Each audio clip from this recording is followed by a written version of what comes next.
I'm going to produce a series of videos describing the best way to study. Most people study in a very ineffective manner, and this can be greatly improved.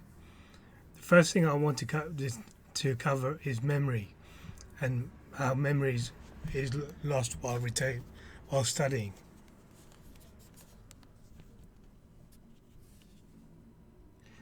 This is a graph of Ebbinghaus research on memory retention. On the vertical side is retention, and on the horizontal side is days. As you can see, this is an exponential curve where most of the memory is lost within the first couple of days. So if you want to memorize something, you need to review things every couple of days to retain it. Most people, when they learn something, they learn it first and then they don't review it after every couple of days to make sure it's in there. So really, you just waste a lot of time memorizing things.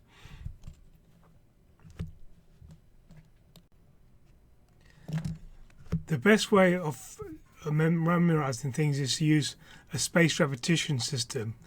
This is where you are reminded every couple of days to whether you remember it or not. And if you forget it, it is brought to your memory more quickly.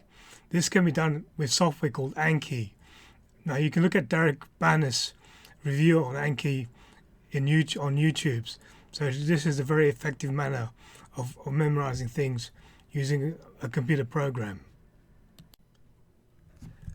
Another great way of memorizing things is to use mind maps. This was created by Tony Buzan, and this is an example of it.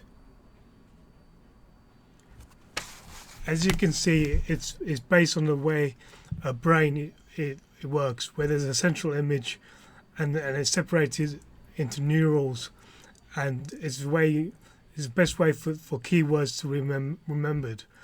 Now, the traditional way of taking notes in linear form is very boring to the brain, and very little information gets through. But if you use mind maps, this creates a very visual field of information, which makes it very easy for the brain to understand. One of the oldest memory systems is called the Memory Palace.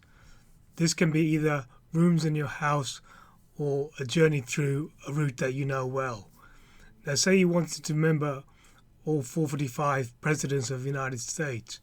What you would do is go on your journey through it and place them in your journey. So like the first would be George Washington, and what you do is you make it a very vivid and clear image of George Washington being in your bathroom, say. See him washing himself, and so that you get a clear image of him washing himself in your bathroom. And then you go to your next room, say that's your bedroom, and you see John Adams, and you think of Adam's apple or something that would make you remember Adam in that room, so that you can clearly link the two together. So when you want to record it again, you just go through the sequence again, and you memorize the things. So Memory Palace is a very good way of memorizing things in sequence.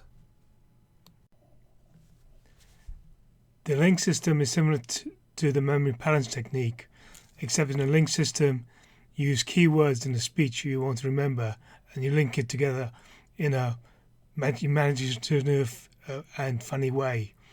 So if I want to remember a speech, and I list the keywords in the speech, I